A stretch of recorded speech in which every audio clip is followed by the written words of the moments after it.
mama kandungnya atau papa kandungnya itu dibilang ciong sama anaknya.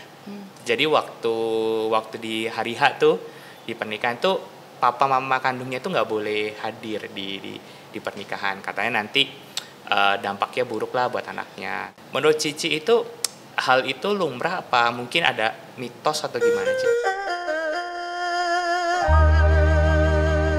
Halo teman-teman, apa kabar? Kembali lagi bersama dengan saya, Leli, di podcast saya hari ini. Nah, hari ini saya kedatangan seorang teman yang sangat baik ya, yang juga merupakan pemain di bidang industri wedding. Kemarin kita berbahas-bahas tentang wedding dan menarik sekali ternyata kita itu banyak percakapan. Nah, karena percakapan ini rasanya sangat seru, makanya saya ajak Ko Owen, tepuk tangan buat Ko Owen untuk bergabung dengan podcastnya saya dan kita akan membahas topik ini. Thank you, Ci, udah undang aku ngobrol-ngobrol pada hari ini. Makasih juga Ko udah siapkan waktunya. Thank you, Ci. Oh ya, Ci, kemarin kan kita sempat ngobrol kayak aku baru tahu nih kalau dulu kan ada orang tua lah gitu bilang, oh kalau sio ini ketemu sio ini itu cong nih gitu kan, atau nggak baik deh kamu pacaran sama sio ini, atau beda umurnya 6 tahun jelek katanya, atau beda umurnya sekian itu nggak bagus, atau kalau yang bagus tuh beda umurnya segini nih. Nah, Cici ini kan ahli Chinese metafisika nih, ya kan? Yang kemarin kita ngobrolin ternyata bilang jodoh atau ciong itu ternyata nggak semudah bilang beda sio, terus habis itu beda tanggal lahir. Nah, sebenarnya jodoh dan ciong itu di Chinese metafisika itu seperti apa sih, Ci? Baik, menarik sekali ya Ko. Pertanyaan ini memang sangat sering ditanyakan klien-klien ke saya saat di lapangan. Jadi saya mau memperjelas nih, kalau namanya ciong ya, memang ciong dihindari. Tapi kok kalau lagi saat jatuh cinta nih, deg-degan gitu kan, apakah kalau misalnya sionya ciong itu terus kok lantaran nggak jadi nikah? Enggak juga kan? Ya enggak juga ya. Enggak juga kan? Kalau udah cinta semuanya buta katanya. Oke, baik, makanya kita ini selalu diminta oleh orang tuanya untuk pasangan untuk mengecek apakah mereka cocok atau tidak. Kita kembali lagi berbicara ke Chinese metafisika, kita memakai tool untuk menghitungnya itu kita pakai pace. Pace itu tanggal lahir yang di mana tahun, bulan, tanggal dan jam. Nah, itu membentuk 8 huruf atau 4 pilar. Nah, sio baru 1/8-nya kok. Seperlapannya, kalau 1/8-nya ciong, ya kita masih punya 7/8. Oke, jadi Jadi masih bisa. tidak selalu kok itu dihitung sebagai ciong itu tidak bagus atau merusak, enggak. Malahan ada pasangan yang dibikin ciong atau ciong itu mereka itu makin bagus. Kenapa? Contohnya gini, ada orang malas ketemu orang malas, ya kan? Contohnya yang ini, ketika mereka menghadapi ciong mereka kan harus berusaha. Saat berusaha itu mereka harus lebih giat dan lebih fokus untuk memperbaiki kehidupan mereka, sehingga perjalanannya itu merupakan kayak roller coaster gitu yang mengubah hidup mereka. Itu juga salah satu faktor dari ciong ini. Jadi bisa dibilang kalau ciong itu tekanan banyak tapi justru memacu diri untuk jadi lebih baik gitu ya, Ci ya. Betul. Oke. Dan kadang gini, kalau terlalu harmonis tiap hari di rumah itu juga nggak membuahkan hasil apa-apa kan kok? Betul. Katanya kalau orang-orang bilang kalau nggak berantem itu artinya bumbu pernikahannya kurang gitu ya. Iya, tapi juga jangan selalu berantem ya kok. Betul. Kalau berantem terus-terusan juga. Iya, nanti nggak mau pulang kok. Betul. Nah, Ci, tadi kan ada 8 pilar tuh dari pace itu. Nah, itu apa aja sih tujuh yang lainnya? Jadi gini, satu pilar itu isinya ada batang langit, cabang bumi. Batang langit ini jadi penerjemahan dari tahun kelahiran kita, misalnya 2021 itu kerbau logam, itu udah 2 huruf. Nanti jatuhnya itu di bulan juga 2 huruf. Di jatuhnya di hari juga 2 huruf dan di jam juga 2 huruf. Dan mereka itu akan membentuk suatu peta. Peta itu ada diagramnya, di mana kita kalau mainnya pace itu ada unsur-unsur yang saling menghasilkan. Misalnya unsur api menghasilkan tanah, tanah itu menghasilkan logam, logam menghasilkan air, air menghasilkan kayu.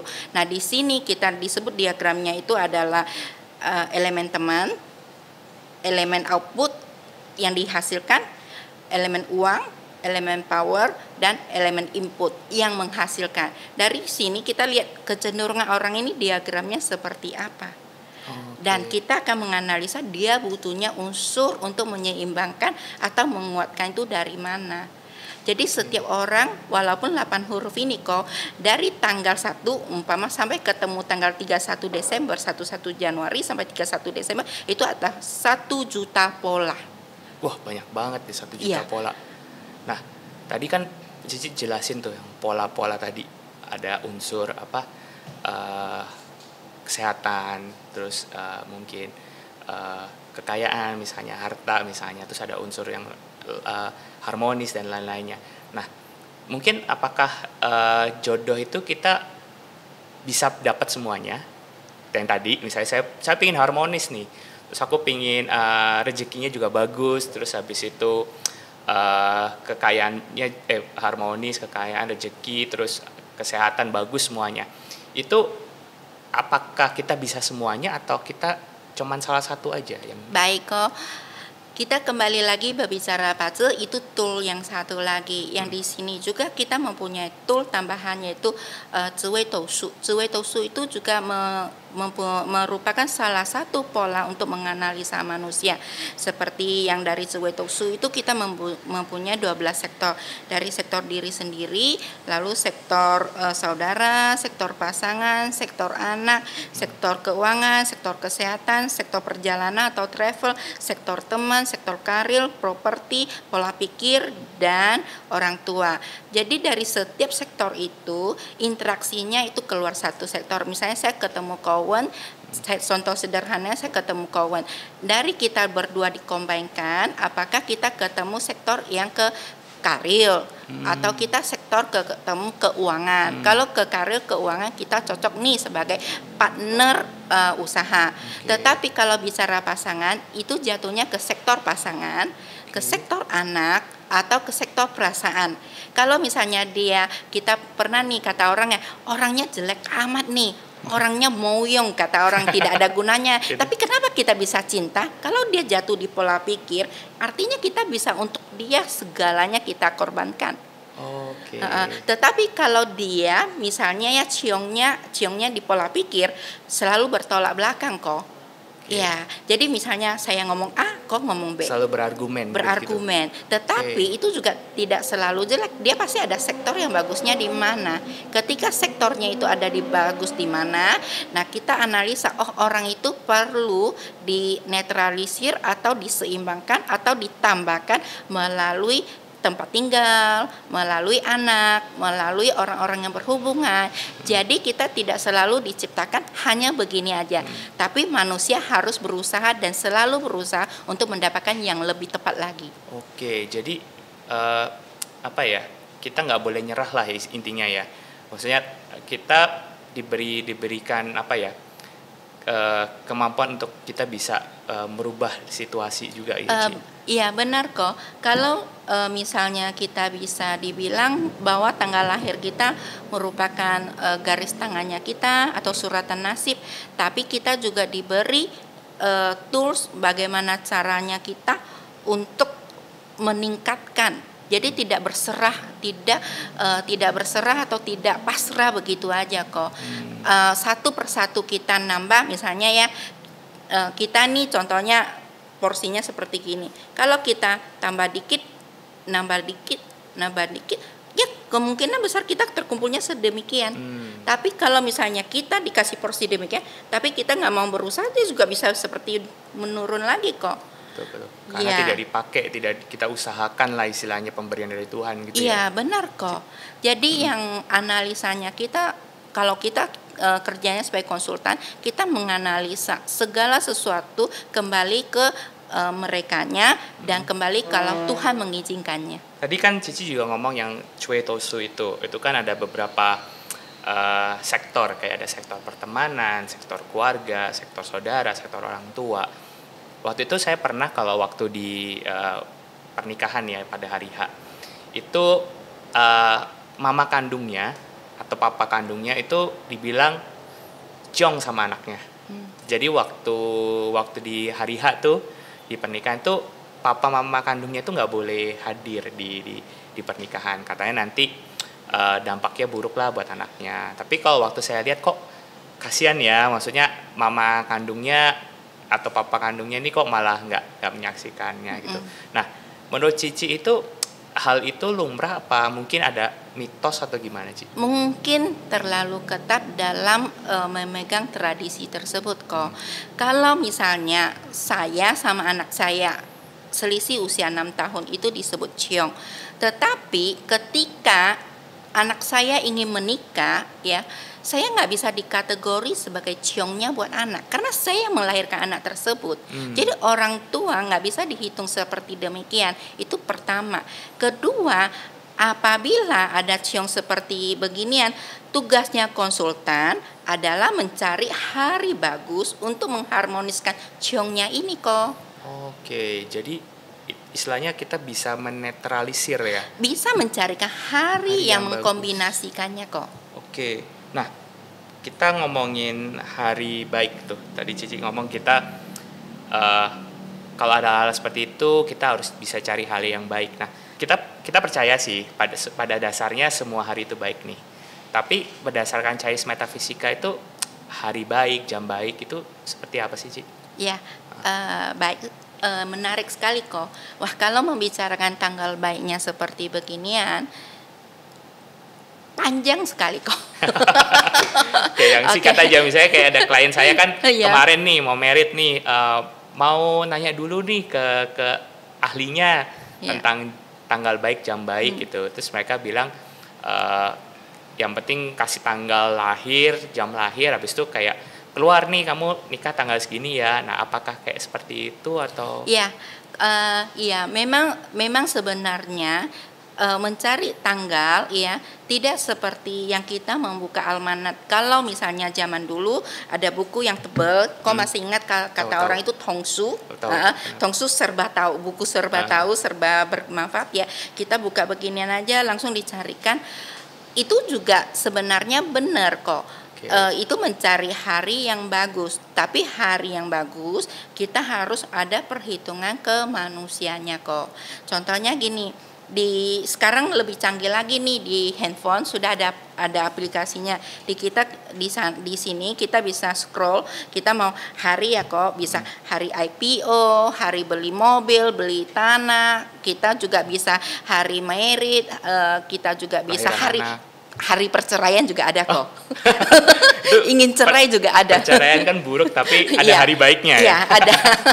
Mungkin cerainya lebih tuntas. Oh, mungkin. Nggak ada sakit hati. Nggak gitu sakit ya. hati. Terus juga ada membangun tanah ya, mempindah rumah, terus pasang kuda-kuda. Jadi hari itu sampai kita potong rambut juga ada harinya kok. Jadi di sini kita harus menghitung 2 orang, misalnya ya dua calon pengantin nih, laki dan wanita. Mereka datangin ke saya minta, Ci, mau dihitungkan tanggal buat merit ya. Saya tidak hanya mencarikan hari bagus tersebut, saya akan masukin minta tanggal lahirnya mereka, saya cari bahwa unsurnya mereka seperti apa. Mereka buntutnya itu unsurnya apa. Mereka bisa dapat kuicinnya dari mana. Nah, itu satu yang laki-laki. Saya cari lagi yang pihak wanita. Terutama saya biasanya lebih hati-hati di wanita. Kenapa? Karena wanita itu paling takut salah nikah. Makanya itu perlu sekali saya cari yang paling bagus buat wanita. Lalu di sini juga ada hari yang lebih gampang mempunyai anak. Setelah itu saya akan minta papa mama dari pihak laki-laki, papa mama dari pihak wanita. Saya masukin ke dalam untuk hitung. Nah, dari situ saya baru hitung kombinasinya paling tepat di tahun apa. Paling bagusnya dia nikah di tahun apa. Habis itu bulan apa. Baru diambilkan hari apa, baru jamnya berapa. Nah, sedemikian perhitungannya, biasanya kita butuh waktu kurang lebih 1 minggu. Kalau hitung buat baby lagi kok, itu berbeda. Itu satu baby lahir, kita 1 hari itu ada 1000-an pola kok. Kalau 10 hari aja, itu lumayan banyak kan kok. Polanya harus dicocok-cocokin Iya, kira-kira harus mau digabung, yang mana iya, ya. digabung dari orang tua. Heeh. Terus misalnya tanggal pindah rumah, kita tidak bicara manusia yang huni lagi, arahnya rumah itu harus kemana, itu harus dihitung. Bintangnya untuk rumah ini harus dihitung. Oke. Baik, jadi perhitungan tanggal kalau mau spesifik itu beneran detail.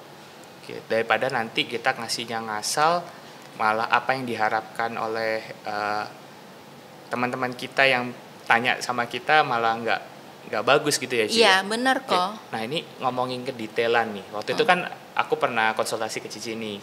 Terus Cici sampai nanya, "Kamu lahirnya jam berapa, menit ke berapa?" gitu kan. Dan itu kan semua orang kadang-kadang ada yang nggak tahu tuh, ada yang lupa, aduh tanggal berapa, jam berapa ya? Kalau tanggal mungkin semua ingat ya. Nah, itu kita kan nggak tahu nih menit-menitnya, itu memvalidasi untuk kira-kira kayaknya jam 8 Ci gitu kan. Itu bisa nggak sih Ci? Atau harus persis menitnya harus jam segini, jamnya dan menitnya? Baik kok. Kalau untuk tanggal lahir biasanya itu nama konsultan personal ya, Iya. yang saya lakukan ke Cowen. Biasanya itu saya detail untuk nanya jamnya. Kenapa? Memang untuk selisih jamnya itu ada 2 jam.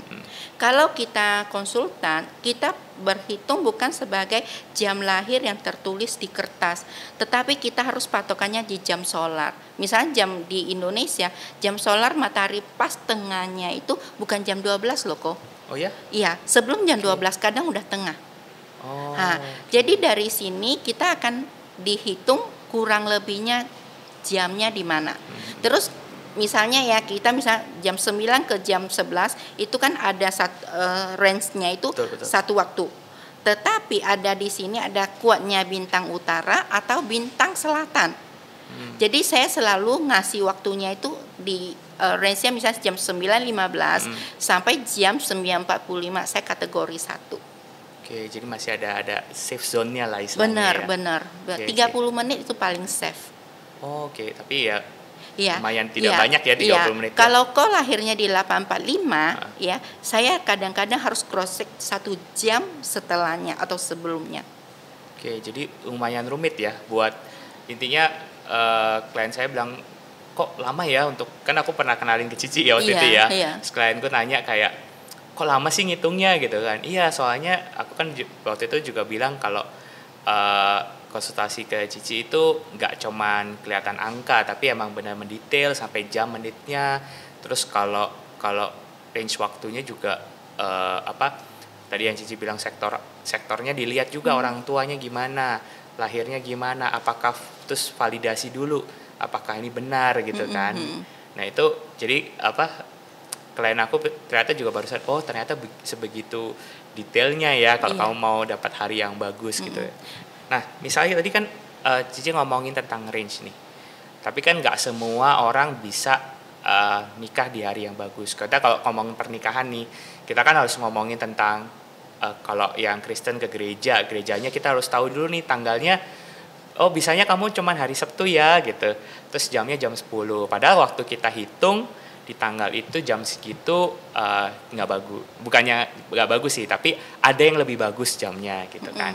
Atau mungkin kita kalau hari bagus kamu itu hari Rabu, tapi kan jarang ya ada orang menikah di hari Rabu. Nah itu gimana Ci kalau misalnya keadaan seperti itu? Baik, jadi gini, kalau mau hitung waktu, mau hitung hari itu setiap hari Senin, Selasa, Rabu sampai dengan Minggu itu bagi kita itu sama aja. Kita hitung ada kombonya kok, kombonya pasangan bintang-bintang yang ada di situ yang terbaiknya buat mereka. Jadi saya juga waktu lihat ini nggak melihat ke hari, tapi ada beberapa klien misalnya dia minta saya mau nih hari Jumat, saya mau hari Sabtu, atau saya mau hari Minggu. Nah dari Sabtu dan Minggu kita harus carikan yang mana yang lebih memungkinkan bagi mereka.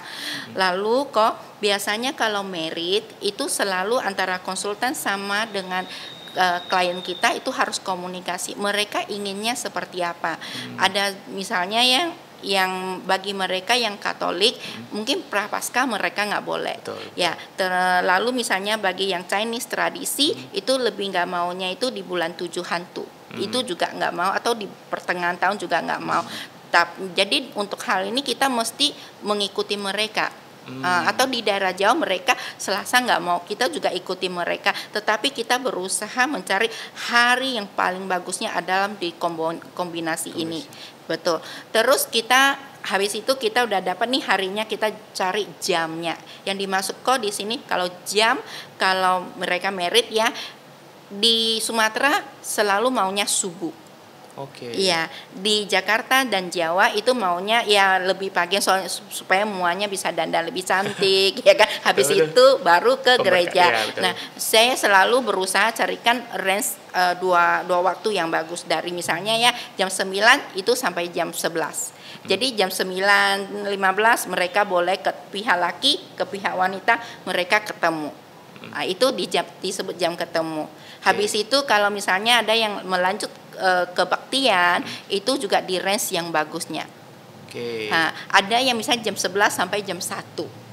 Nah, ada juga yang mereka harus jam 7 sampai jam 11 juga ada kok. Oke, jadi kalau aku yang biasa nih kayak kemarin nih aku sempat ada klien aku yang kayak jam 7.30 wajib udah ketemu, nggak boleh lebih dari 7.30. Nah itu apakah emang seperti itu atau mungkin harus jam 7.30 gitu, atau bisa kurang bisa lebih gitu? Bisa sih kok, itu di jam 7.15 sampai jam 7.45 sebenarnya. Oke. Berarti sebenarnya jam baik itu nggak mesti ada cuman 1 jam aja. Range-nya ya, betul. Jadi tadi kan Cici bilang jam baik itu macam-macam, ada jam ketemu, ada jam pemberkatannya, atau mungkin jam resepsinya. Jadi mungkin saya baru tahu juga nih, ternyata jam baik itu kita nggak ngomongin tentang satu jam waktu saja ya. Ternyata di dalam satu hari kita bisa menentukan jam-jam yang baik-baik untuk acara-acaranya itu ya. Iya kok. Okay. Makanya kalau merit jangan pilihnya yang terlalu ruang waktunya itu terlalu sempit. Kita menghendaki bahwa acara ini berjalan dengan lancar dan tanpa tekanan ya kok, supaya dua belah pihak juga sama-sama happy, tidak terlalu kaget, tidak terlalu capek. Makanya kita berusaha cari hari yang bisa range waktunya lebih panjang. Oke. Nah, Ci, aku sering ditanyain nih sama klienku, pelangkahan saudara nih, saudara kandung gitu kan. Kadang-kadang aku juga bingung sih. Kadang-kadang ada yang nanya nih, gunting pitanya saudaranya itu di dalam kamar atau di luar kamar, terus kapan waktunya gitu kan.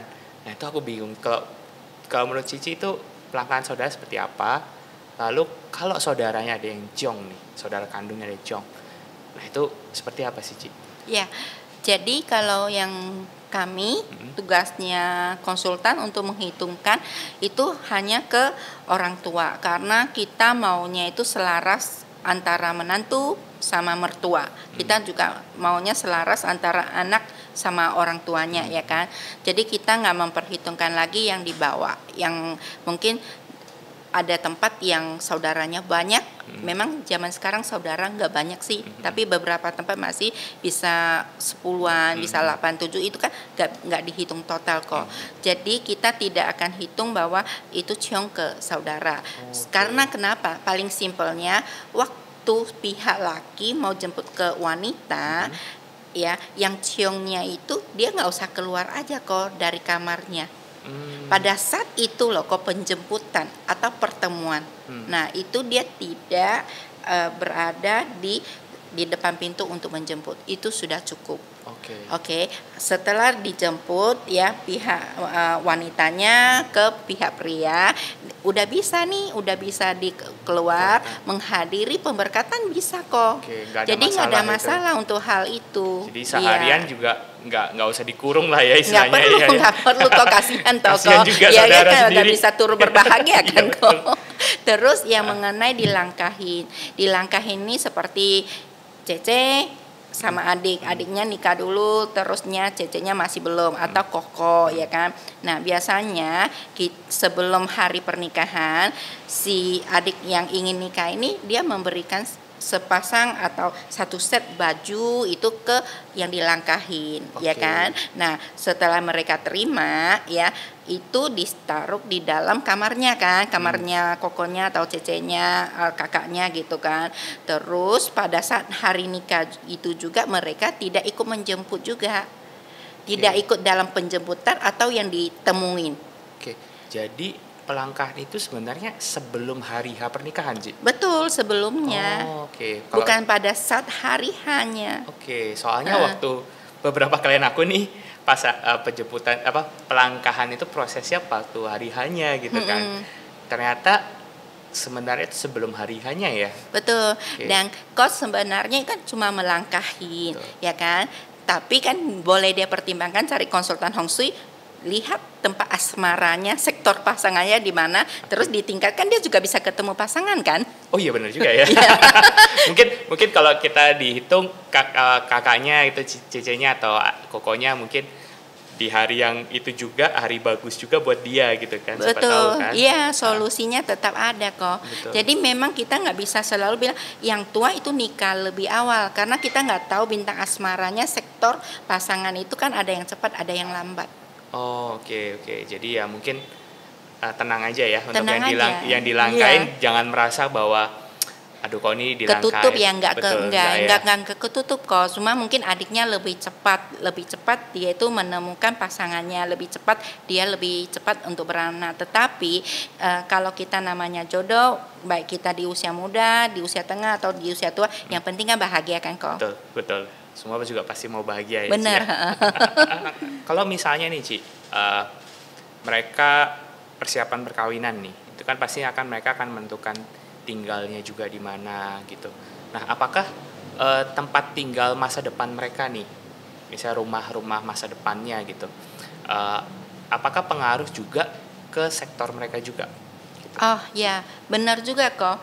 Jadi gini, kalau tanggal merit itu menentukan jangka dekatnya. Mereka itu pelaksanaan hari meritnya itu lebih lancar. Lalu setelah itu berurutannya bahwa mereka itu lebih gampang punya, kita ngomong mungkin rezeki, anak dan sebagainya ya. Itu dalam jangka waktu yang singkat ya. Terus kalau contohnya nih pilihnya tanggalnya salah nih, apakah ada solusi ya kan? Kata orang kurang bagus, tetap ada kok. Kita bisa nikah ulang. Nikah ulang pasangannya sama kan? Sama. Dipestain aja kok. Ya dipestain, dilakukan lagi prosesnya ya kan. Nah itu mengulang tanggal dan artinya kita mencari tanggal yang lebih bagus juga bisa kok. Lalu setelah itu yang berperanan sebenarnya feng shui rumah kok. Jadi feng shui tata letak kamar tidur utama itu yang kita maunya apa. Jadi biasanya sebagai konsultan saya selalu berkomunikasi sama dengan klien, dia itu kalau pihak laki pasti maunya sektor karir lebih bagus, sektor keuangan juga lebih bagus. Tapi bagi pihak wanita itu kita juga harus bahwa di kamar tidur tadi itu juga harus ada sektor keharmonisan ataupun sektor kesehatan, ya kan? Kalau misalnya di dalam kamar tidur itu sudah nih fixnya kita dapatkan adalah sektornya yang bagi mereka sama-sama itu kesehatan dan keharmonisan. Nah, dari pintu rumah kita juga bisa menentukan nih arah bagusnya buat mereka itu seperti gimana. Jadi kalau berbicara dari kamar tidur ke rumah itu mungkin lebih spesifik ke orangnya lagi kok. Tapi memang menempati kamar tidur yang bintangnya bagus itu mengurangi efek pertengkaran juga ada. Jadi ternyata pernikahan itu walaupun kita udah milih tanggal yang bagus, hari yang bagus, jam yang bagus, mungkin kita juga udah ngitung pace dan cue tosunya kita, tapi ternyata juga tetap balik lagi ya ke diri kita sendiri ya. Benar kok. Pernikahan itu adalah tanggung jawab dua belah pihak dan menjadi dua keluarga besar. Nah disitulah butuh namanya saling menerima, saling toleransi ya, dan saling memaafkan. Nah Itu benar kan betul, kok? betul, betul. Ya. Saling menerima kekurangan, Ya. memahami kekurangan masing-masing kedua belah pihak, jangan saling egois, Ya. lalu Memaafkan. Ya, karena kan dua sifat yang berbeda dari keluarga yang berbeda, tentunya pasti ada gesekan kan. Memaafkan sebelum diminta untuk memaafkan. Wah, hebat, super sekali nih kalau katanya. Terima kasih Ci, terima kasih. Thank you ya Ko. Thank you, Hari ini Ci. udah datang di sini Thank sehingga you. kita bisa membuat podcast yang seru ini. Betul, ya. seru banget nih. Semoga yang hari ini perbincangan kita, bahasan kita itu menarik bagi teman-teman ya. Nah, teman-teman kalau Anda ingin menanyakan, tolong di komen di bawah sehingga kita bisa jadikan topik ke berikutnya ya. Dan bagi teman-teman kalau merasa bermanfaat, tolong di like, di subscribe, dan di share. Terima kasih teman-teman, sampai jumpa di podcast berikutnya.